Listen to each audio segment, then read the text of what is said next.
Lalo came sprinting down from first to cover for Lovelace at the plate.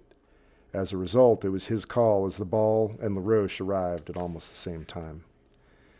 Lalo thought he saw Butta get the tag on LaRoche a split second before LaRoche hit the plate. Except his angle wasn't as good as it might have been, as if he hadn't had to come down from first base to cover the plate. "I missed it," he said. "LaRoche said to me, 'He never tagged me.' And I realized too late he was right.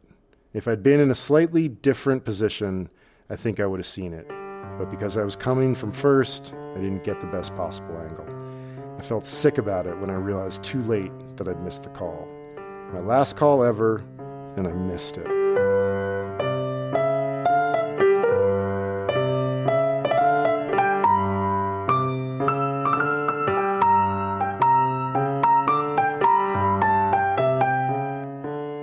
Well, we are once again talking about Where Nobody Knows Your Name, Part 2. To give things away, you and I texted a little bit, and we were like, should we even do this?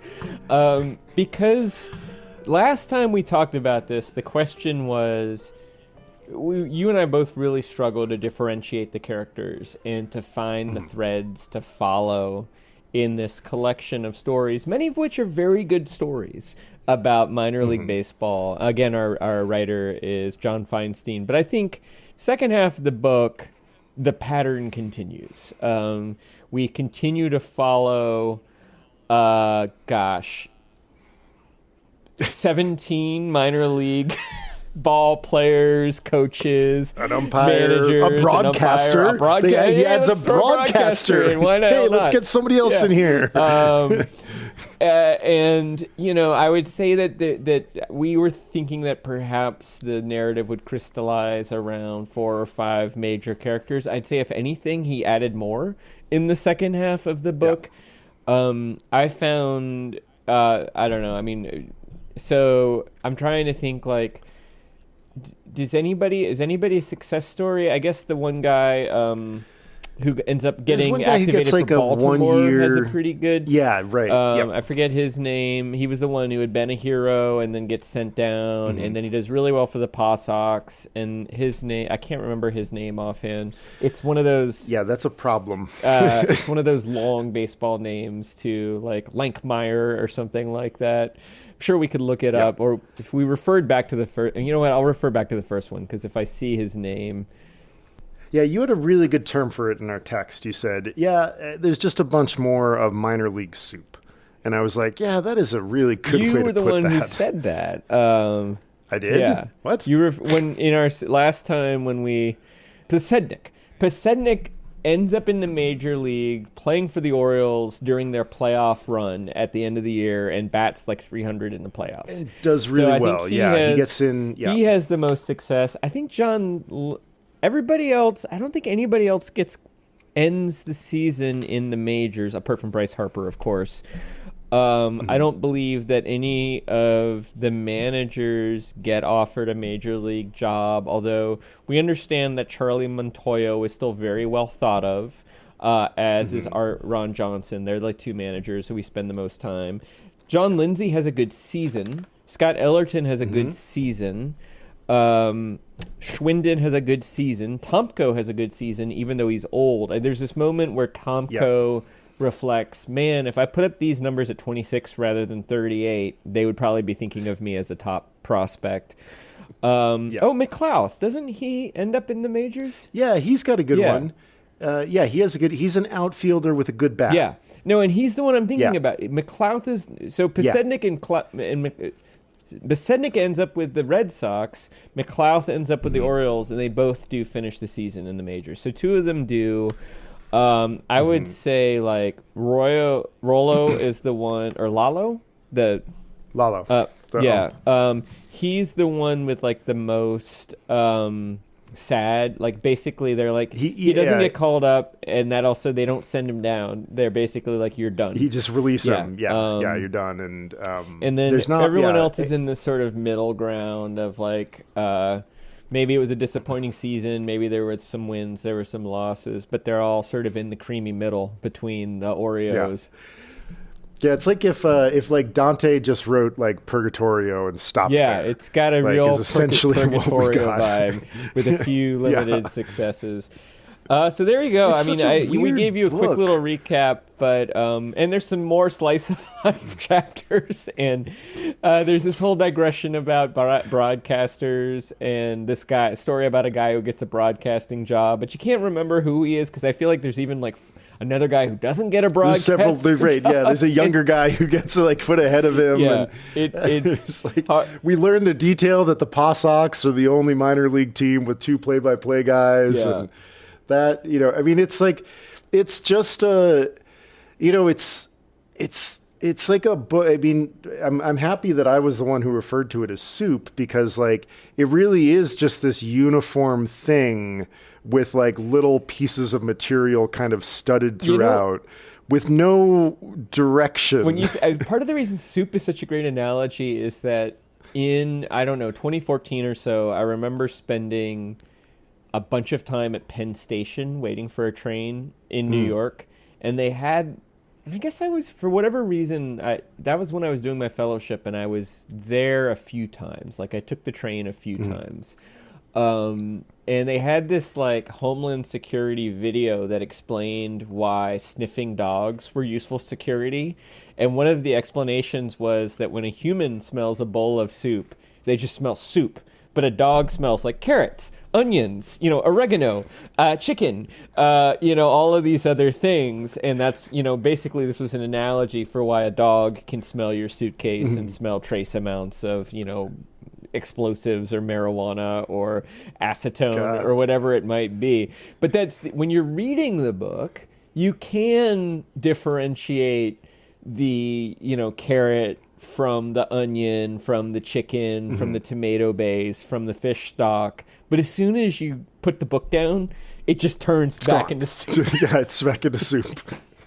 and but anyway, and I mean all of that to say, like, pour one out the for individual moments are often quite good, but one has a hard time crafting that into a memorable narrative, unfortunately. And what one remembers is kind of just a morass of impressions and similar sounding like stories.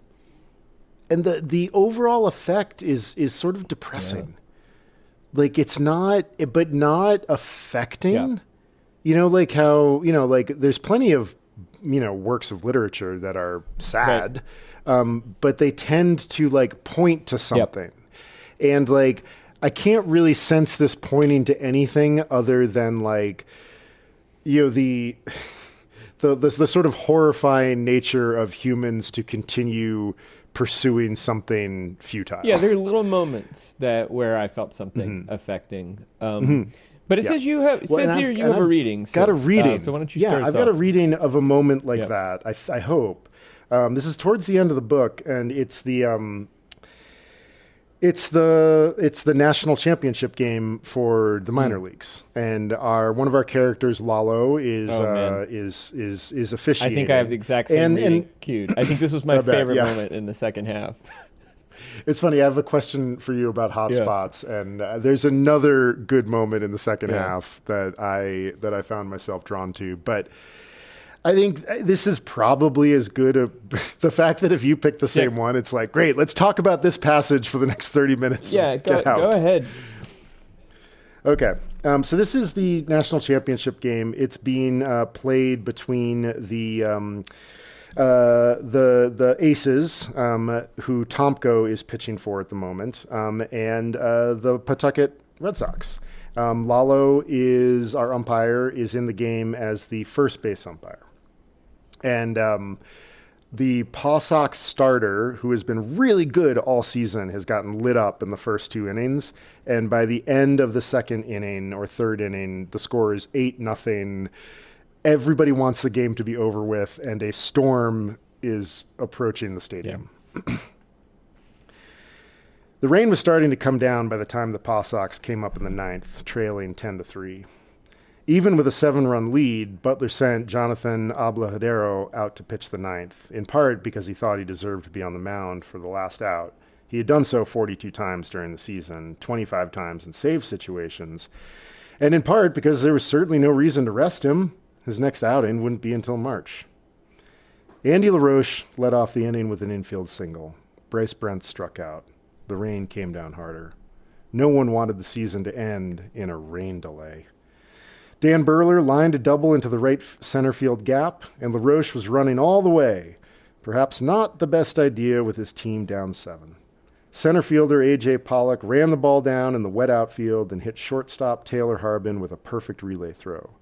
Harbin turned and saw LaRoche rounding third. He fired the ball to Ryan Butta as LaRoche pounded towards the plate. Because the ball had been hit in the gap, the umpires had rotated positions, with Loveless covering third in case Butler tried to go to third and there was a play there. Lalo came sprinting down from first to cover for Loveless at the plate. As a result, it was his call as the ball and LaRoche arrived at almost the same time. Lalo thought he saw Butta get the tag on LaRoche a split second before LaRoche hit the plate. Except his angle wasn't as good as it might have been, as if he hadn't had to come down from first base to cover the plate.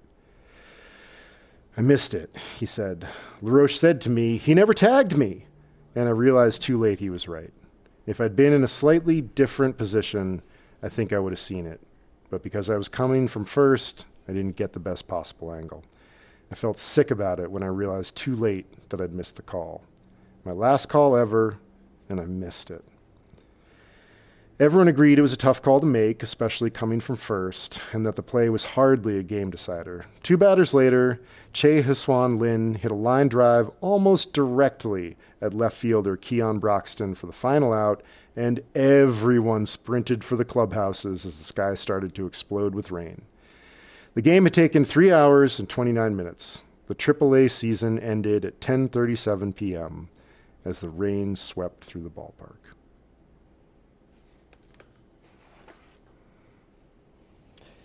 It's beautiful. Yeah. And vivid. You can imagine the action. The stakes are clear. I mean, This was my favorite moment. I actually, with the reading I pulled, was literally kind of like starting there and what happened to Lalo next, because he goes and apologizes to LaRoche, and there's this moment of kind of like forgiveness and real bittersweet moment too. It's great. And LaRoche says something like, "Dude, like if we'd still be there, we'd be in extra innings right now, and it'd be awful." Yeah. Like in the rain. Don't think about like, it for another second. Yeah. And there's also this sense of like apparently everybody sort of agreed it was a really tough call for Lalo to make, you know. And there's also this unfortunate subtext that, we know that Lalo's it's his overweight. And like, that's one of the reasons. And like, so this whole moment when you're like, oh, like when I heard, and when I was listening to it and I heard the sentence, Lalo had to sprint and I was like, oh no, he's not going to get there in time. Yeah. And it's the best kind of baseball writing, because like the beauty of baseball is that so many things are happening at the same time. And, the fact that he paces it in such a way that the ball gets hit in the gap. Okay, what happens when a ball gets hit in the gap? The umpires all rotate. Yeah. And so we get this, like, it's not just the play. There's like all of these other things that are happening around it that make baseball interesting. And like the book just sprung to life in this beautiful moment. And he drops in the little details about the rain coming, and it's really good. It is. And the other thing that's happened earlier in that chapter is we learned, I think Lalo got to officiate in the big leagues for part of the season or for the All-Star break or something. And that was a good experience, and he made some extra money, but then they didn't offer him a job. So before this game, he goes out and he says, "I'm going to officiate like it's my last game," because it probably is. And then the line is he forces a laugh. And, I will say, like, Lalo's story is probably in some ways the best, because it's most of the stories in the book, even when they're good, are familiar to me. I feel like I have a pretty good working knowledge of what life in the minor leagues is like for a player and even a manager. Yeah. And maybe that's because of Bull Durham, and maybe that's because I've read other baseball reporting. But the umpire's angle is really, I had never really considered that. And there's a moment where Lalo and Tomko are talking, and Tomko realizes that he and Lalo are in a very similar position, kind of winding down their careers, not necessarily getting a shot. And Tomko says something like, "It didn't occur to me because I thought he was a great umpire and a good guy." Yeah. And hadn't really thought about umpires in that way before. And yeah, I absolutely agree. In fact, I almost just want to well, you know what? Why don't we sandwich the entire discussion? I will read the scene that happens after this. Awesome. Too. So let's move on to your next question. Well, my question was what are the hot spots for you? Obviously, this is one of the hot spots. There's another one that the book sort of sprang to life for me for a bit. But I was wondering if you had any that where were the moments where the book really sprang to life? I had to go through and make a few bookmarks. I believe it's Ron Johnson. There's this who is a coach. I forget what team he coaches, but he's in the Red Sox system. And there's this just really powerful story about his daughter being nearly killed in a car. She's riding a horse and is nearly killed. She gets her leg and her leg is amputated. And then he tells a story about meeting somebody in the airport on the way who's friends with Def Leppard's drummer, the guy with one arm, which just and she's fortunately survives. And then the guy who did it wasn't prosecuted, and he's angry about that, and he has to let it go. He knows it was an accident, but he also wonders, why didn't he ever turn up and apologize? There's a moment where he says, "I can see his house every day. I know the guy who did it. He sent one card, but I just had to let that go." There's another nice moment for me that just stuck out with two of the coaches. I believe it's Johnson. Yeah, and Joel Skinner, who's the Charlotte manager, and there's just this moment where before a game, and they both have to travel that day, and it looks like it's going to rain. Oh, that's and Skinner right. The comes in. Yeah, the opposing managers you think they're have gonna call little it? hangout. And they're like, I hope they do soon, if they're going to do it. And it's just that wouldn't happen in the major leagues, and there's just a little bit of insight about that moment. I have it bookmarked too. The good news is, Johnson said, the good news is whoever will get out of the bus trip to Gwinnett, whoever it is will get out of the bus. Oh, yeah. He comes out early and Buck has to stretch the bullpen out. He's going to be on the phone in a couple hours looking for a pitcher. Johnson said, the good news is whoever it is will get out of the bus trip to Gwinnett. He looked away for the game for a moment and saw Joel Skinner, the Charlotte manager, poking his head inside the door. What do you think? They're going to bang it? Skinner asked. Bang it is baseball slang for calling a game off. It had been raining steadily all day with no apparent end in sight. Let's see, I got to move to the next chapter. 3 hours before the game time. If they do, it won't be into the last possible moment, Johnson said. I wish they'd do it right now so we could get on the road to Gwinnett. Skinner made a face. 9 hours from here, right? We can make it a little less if we're lucky, Johnson said. The good news is we got a great bus. Makes life a lot easier. He offered Skinner a seat. Managers at the major league level rarely socialize with one another beyond the occasional convention around the batting cage. On the minor league level, it's a little more relaxed. It may have to do with a feeling of shared suffering. And that's it. We're on to the next thing. But it's a great little moment in it when Feinstein's at his best. He finds these anecdotes that kind of just stand in for the whole experience. There was another moment like that. It's the story around that time about a Durham Bulls player named Wrigley, Henry Wrigley, who's having a pretty good year and is, thinks he might get called up, and he gets picked off on first, runs to second. The first baseman throws to second and overthrows. And so Wrigley gets the base, but he gets charged with a caught stealing for getting picked off. Right, because it's an error. And the first baseman, Brendan Wise, gets charged with an error. And they both want it to be a steal, a clean steal. Right. So that Wrigley can get his steal. and Wise doesn't have an error. And at one point, Wrigley says something like, that might be worth $2,000 in my contract negotiation. And it turns out he ends the season with no steals and 1 caught stealing. And you're like, oh, that's not a good stat. That's not bad. That's so bad. Yeah, although, side note, the Orioles minor league player of the year has 50, this year is a young man, I forget his name, but he has 50 stolen bases and 25 caught stealing. And I'm like, oh my God. And I'm like, dude, you're not helping your team. Oh my God. 1 out of 3 times he steals, he gets caught. You made 25 outs.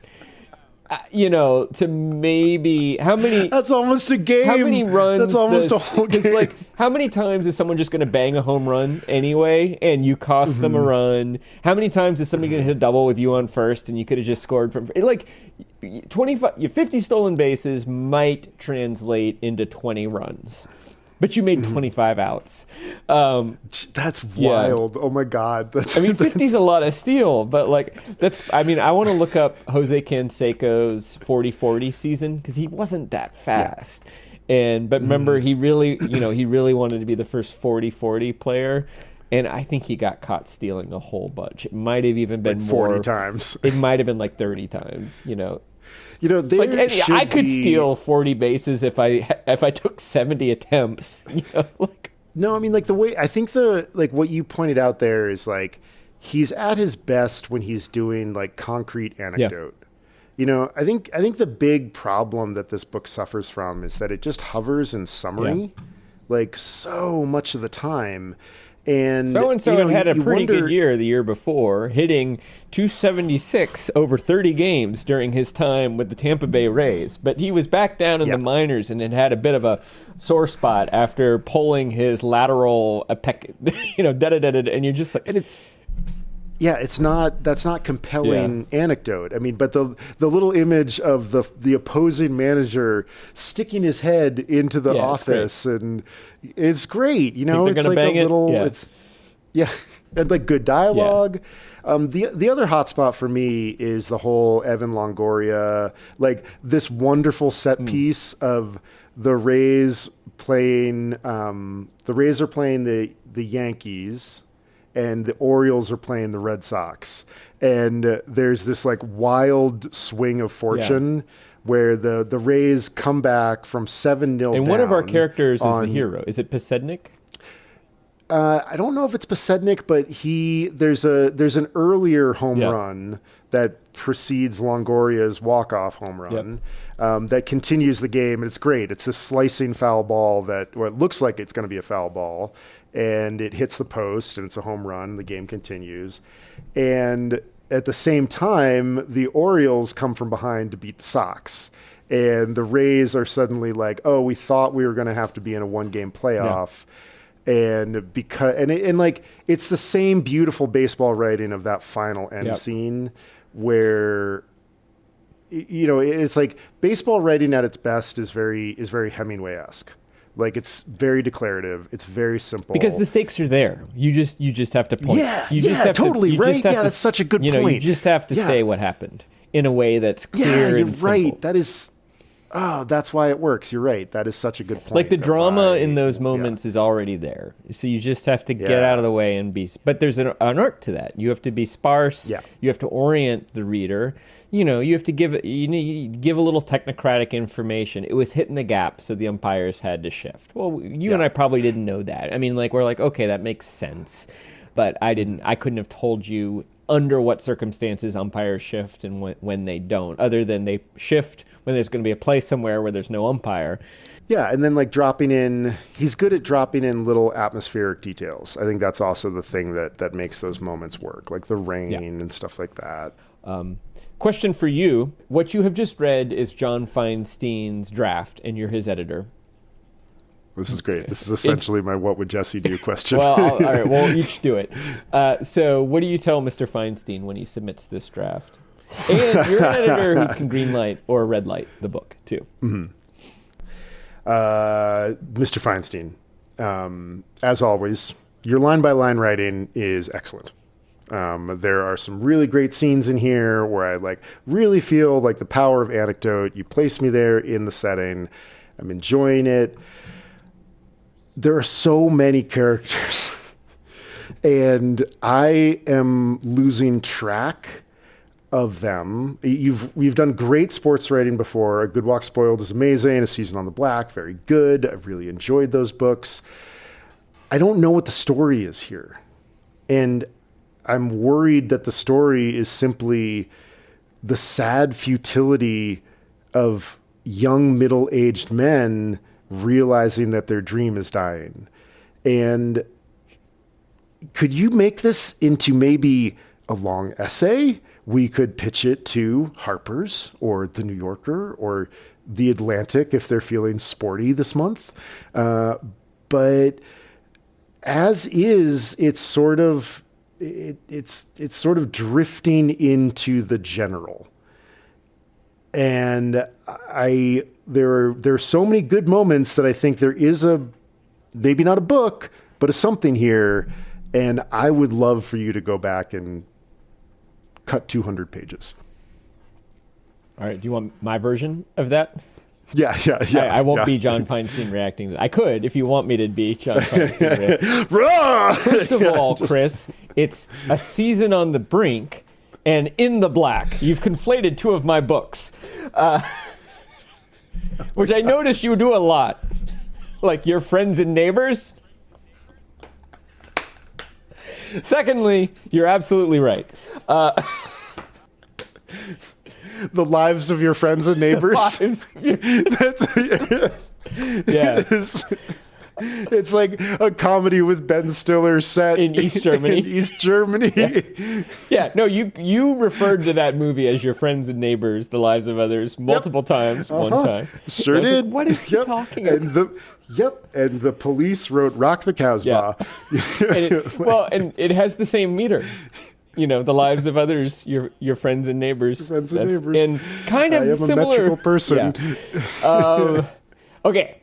I would give him the exact same bread that you gave him in your praise sandwich. Excellent line by line writing. I would also probably give him the same criticism.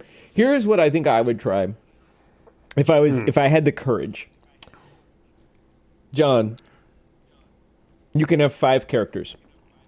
That's it. I want you to rewrite this book, and you can have 5 characters. If you use any other names, they have to be in scenes with the 5 characters that you pick. That's it.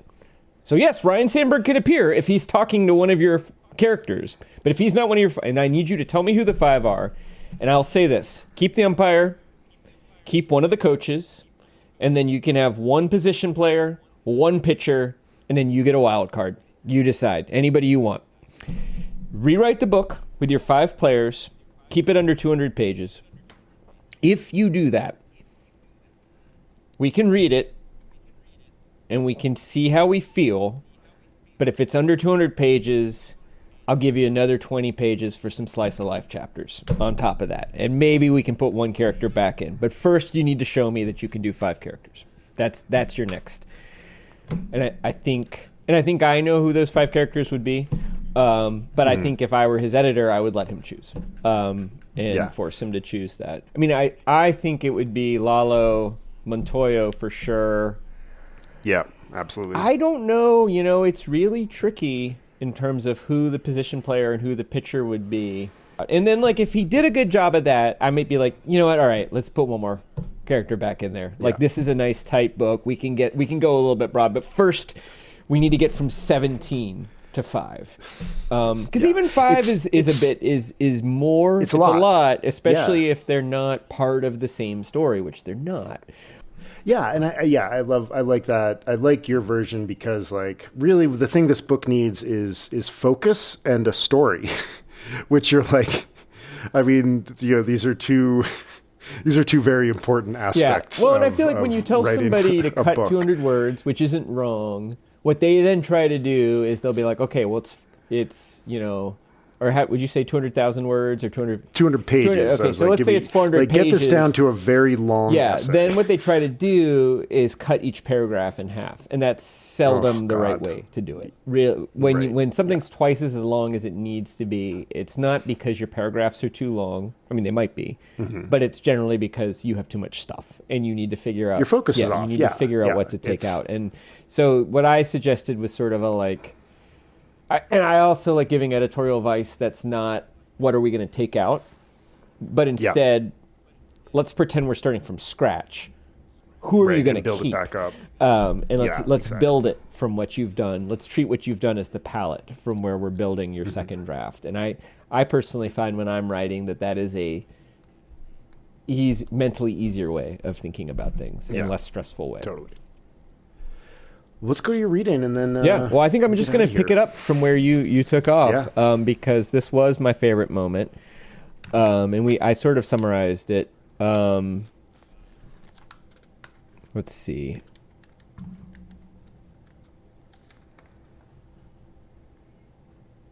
I'm sorry, that's loading a little bit.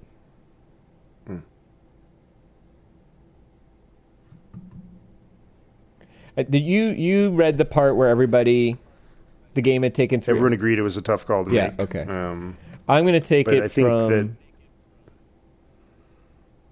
Like starting from that paragraph again is a great way to set it up. So I'm going to literally start it from right where you left.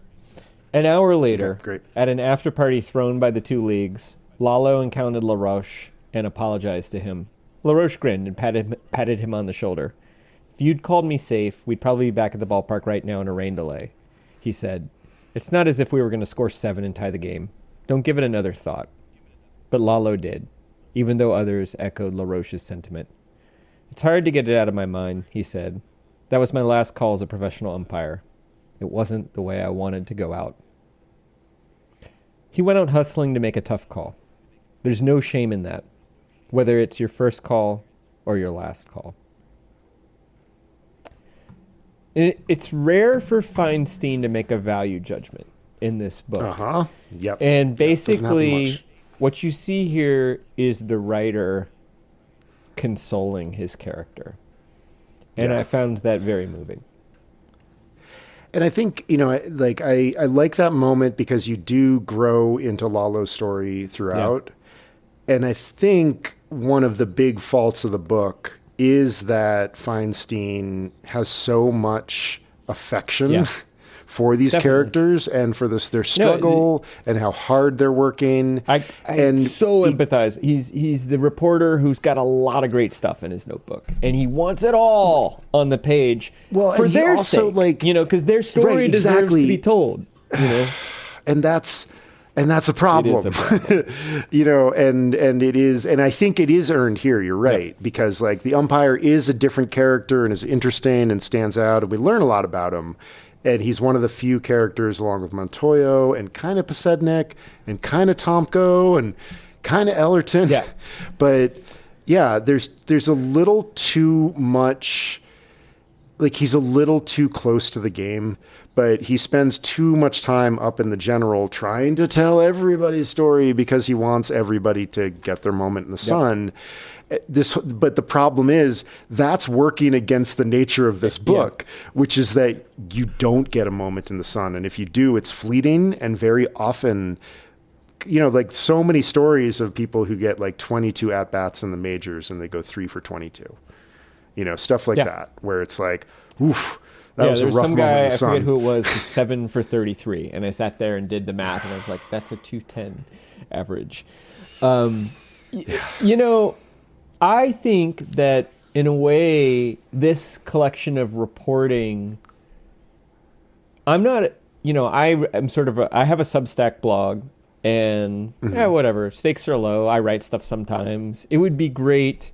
There's a part of me that would love to be able to build that blog's audience to the point where it became part of my income. But I would have to probably publish weekly, and I'd probably have to do more hard selling around the premium version and things like that. And I just don't have it in me to do that. I sometimes have ideas of what to write, and I write. But I could imagine a world where Feinstein wrote the tight version of this book and then the scenes that didn't make it could be his Substack. And if you read if this was a best-selling book, 1 out of 10 of those readers read your blog, that and 1 out of 10 of those pay $5 a month. Like, that might make it worth your time. And then, in a way, that format really kind of mirrors what I love about baseball, which is there's 162 games, and each of them is different. And if you watch enough baseball games, you'll see the 225 hitting second baseman turn a double play and hit a home run and drive in the go-ahead run. I had a terrible Babe Ruth career, but one night I hit the game-winning RBI off one of the toughest pitchers, and another night I stole second and score the game-winning run. Yeah. And, usually that's not what happened. But if you watch enough baseball, the guys in the shadows who aren't the stars shine. And I suppose that happens in all sports from time to time too, but I don't know, like, the best thing that happens when the linemen play a good game is everybody's like, boy, the quarterback sure did a great job. He didn't get sacked. He was able to pass. I mean, I suppose you have Nick Kerr hitting the, I forget, he hit a 3-pointer to win an important, basketball championship game with the Bulls, and he wasn't the star, and everybody expected the ball to go to Jordan, and they passed it to Kerr, and he hit a 3-pointer. That's like the basketball version of that. But even then, like, Nick Kerr was on the team to shoot 3-pointers, whereas that's his job. Do have like, I'm thinking of this game that I was reading about from 1982 or 1983 with the Orioles that my dad remembers listening to on the radio, where... So the Orioles had 2 catchers and an emergency catcher, and they pitch hit. Earl Weaver liked to platoon, so he pitch hit one of the catchers for the other. So the first catcher's out of the game, second catcher gets injured. So they have to go to the emergency catcher, who is Len Sakata, who is like the light-hitting 5'8" second baseman who's brilliant at the double play. Maybe one of baseball's first Japanese-American players, too. So great double play, not a great hitter generally, not a power hitter. I think maybe, his best year he hit 8 home runs or something like that. So, he could swing the bat, but like that's not what he's known for. He had played catcher in high school or college or something like that, but he's not a big guy. And so everybody assumes that he is going to be easy to steal on. And the pitcher is Tippy Martinez, who was their ace closer at the time, and a breaking ball pitcher too, which is easier to steal on, than a fastball pitcher. And so Tippy lets 3 batters get on. Each one takes a giant lead. Tippy's a lefty, which gives him a slight advantage, and he picks off all 3 of them. Oh my God. So Len Sakata in the inning. So Len Sakata doesn't have to try to throw anybody out, and then Len Sakata comes on and hits a game-winning home run. Everybody expected him to be the GOAT, right? And then it's one of the greatest games ever, and the backup catcher not only does an admirable job in that role, but wins the game. And that happens in baseball. I don't think it happens as much in other sports. Well, I think what you're articulating is that, is sort of forming as you were saying this, sports, there's different structures of sports. Yeah. And you brought up football, and I think soccer is the same way, where it is very, very much a team sport that kind of elevates maybe 1 or 2 players above the rest. And those players wouldn't have the game that they could have if it weren't for everybody else. Yeah. But everybody else is kind of like a, shapeless, nameless You need figure. your fullbacks playing good defense and kicking the ball to the striker for the striker to have a good night. And there are sports like tennis, which is really just boxing. It's just a different form of 2 people. Yeah. But the beauty of baseball, and I'm trying to think if there's another sport like this, is that it is a series of intimate one-to-one conversations that come out of a larger team. And that even the setup of baseball, the pitcher and the hitter, and like are the main characters of each little scene. And like what you just described is like such a great little thing where it's like the pitcher is like, okay, well, I got to pick off these guys. So he's sort of against them. Yep. And there are all these moments of like individual opposition, but set within a larger team. And I think that's probably one of the reasons why baseball is a very literary sport, because it mirrors the same conventions of literature, which is like, yeah, we got to have a conflict, and it has to be a conflict that like we can wrap our heads around, and I'm just sort of puzzling through everything you just said right now. And I think it's the reason why those moments in baseball, I think it's one of the reasons why we get obsessed with baseball, is because there are like, it's really a spotlit moment and everything else falls away. And that's why I think it occupies because it does occupy a unique space in sport. I can't think of another sport that does the same thing. And it's the thing that, I think it was Roger Angel who said, all you have to do is keep the rally alive and you've defeated death. That on any given night, until the final out is made, the outcome could change. And it sometimes does. You can go into the ninth 3 games ahead of the Red Sox in the playoffs with Mariano Rivera on the mound. And he can throw the first walk in 30 appearances, to Kevin Millar, and then a pinch runner can steal second, and then your light hitting second baseman can hit a sacrifice fly, and you end up losing and the world the series. turns on a dime. It is a game of inches and probabilities. Yep. That's the nature of the sport, and but well. Will you read this book again? How about you? Neither will I. Great. Let's go on to trivia. Sorry, John Feinstein. Oh my God, I think I forgot to come up with trivia. Gosh, let me see if I can scramble. Well, I've got. Okay, maybe you can go first. I'll come up with something. I haven't.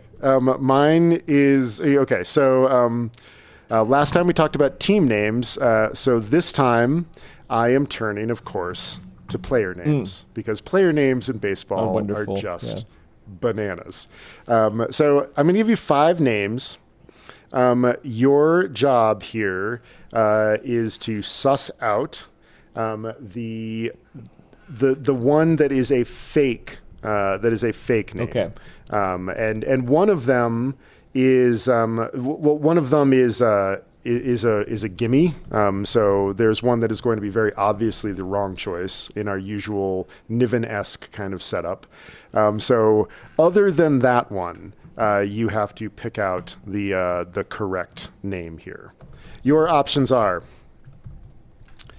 A, possum-witted. B, rusty cunts. C, wonderful mons. D, boog pickles. Or E, Louis Woosocks. A joke that would not have been possible before the Paw Sox moved to Worcester. Give it to me again one more time, please. Okay.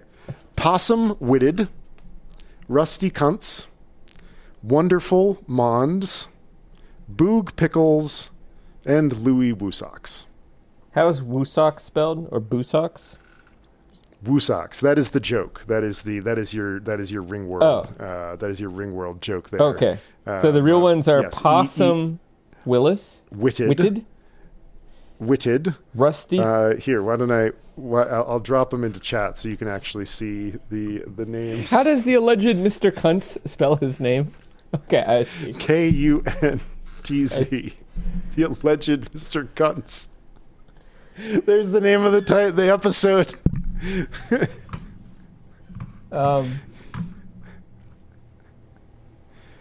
Wow. You know what? Given your propensity for certain kinds of humor and the weirdness of all of these names, I think that B, Rusty Kuntz, is the incorrect name. Sadly, it is Boog Oh, Pickles. because there is Boog Powell. And Rusty, I did in this, narrowing down this list was very difficult. I had Dick Pole in there as well, another real name.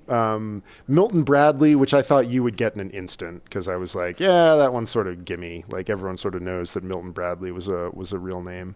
But oh my goodness, there are some amazing ones out there.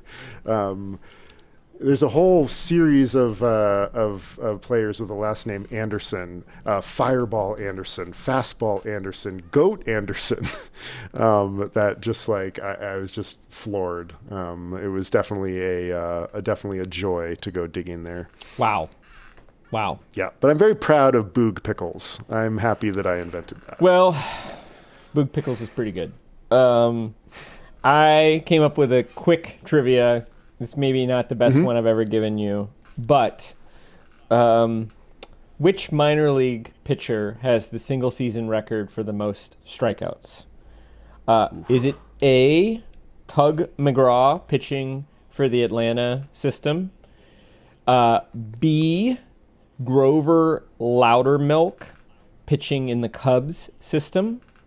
Or C, Goose Gossage pitching in the White Sox system? Also, some pretty top shelf names there. Those are great. Yeah, those are amazing as well. It's like a requirement in baseball. I don't know why. I'm gonna go with Loudermilk. You're correct. No way. That jump for some reason that I feel like that spoke to me for some reason. Maybe because Grover Cleveland Alexander was one of the best pitchers of like that. This guy, Grover Loudermilk, threw Loudermilk in 1907 threw 465 strikeouts for Decatur Mattoon. Oh my God. Although I don't know if that minor league was a affiliated minor league. But anyway, you got it. So you get a ding. Nice.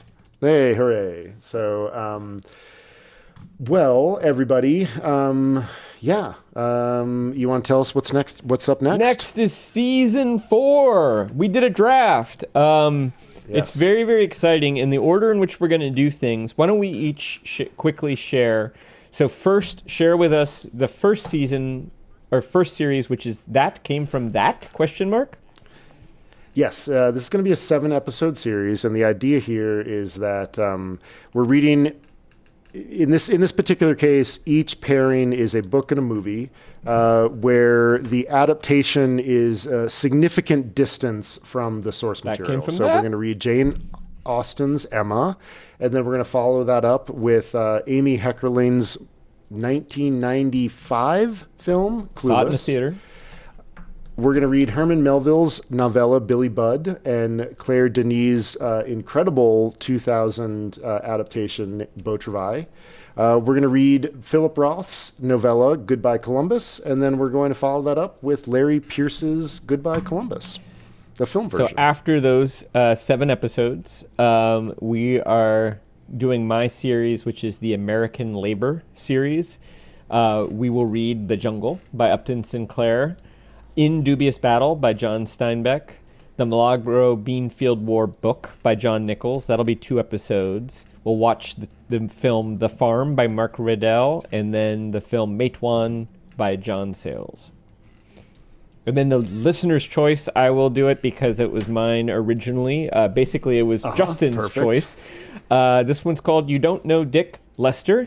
It's a series of the great British director Richard Lester, beginning with A Hard Day's Night, then Petulia, then The Three Musketeers, then The Four Musketeers, Robin and Marian, which you don't know is a middle-aged Robin Hood and Maid Marian starring Sean Connery and Audrey Hepburn, and Superman 2, which was directed by Lester. So excited about that. After that, we are going to go to my next series called the UMB source material, which is basically, some of the books that Jesse and I just talk about all the time. Ringworld being one of them. For those of you that don't get our joke trivia, we always put a little Larry Niven or Ringworld humor in one of the throwaways. And we're going to read Robert Heinlein's Starship Troopers. We are going to read Larry Niven's Ringworld. Hell yeah. And then we're going to finish up with Frederick Pohl's Gateway. Let me see if I can find an email for Larry Niven. Yeah. He would be the ultimate guest. And then finally, my series, The Envoys, which is, they're all science fiction books about envoys. Probably my favorite book of all time, The Left Hand of Darkness by Ursula Le Guin. The Sparrow, the Space Jesuits novel by Mary Doria Russell. And Embassy Town by China Miéville. And that is season 4. Yeah, this is what we're going to do over the next year, which is amazing. Exciting. I cannot believe that this is our 4th year doing this. I'm so excited to. This is like one of those where like I'm jazzed to. Yeah, we got to put some of these on the like, calendar. I'm really excited to dig in. Yeah. Oh, Emma. Yeah, I got to get a copy of that. Everybody, Upper Middlebrow is a Small Point production. Chris Bagg and Jesse Dukes are sprinting down the first baseline to make the call. Music by Ben Pajak and Jesse Dukes. Design and website by Chris Bagg. We are supported so kindly by Jenny Grieve and Justin Reich. And you can find us on Patreon. There's a link in the show notes where there are a number of tiers at which you could show your support for this wonderful show that enlarges your world every 10 days or so. And diminishes your sense of humor. And a reminder, Chris and I are both writers and editors and can help you with your writing, podcasting, editing, or joke-making projects, although you might not want that. You can see some of our portfolios and learn more at our respective websites, chrisbag.com, that's with 2 G's, and jessedukes.com, that's with no I. See you next time. Batter up. Thanks for listening, everybody. See you on the flip side.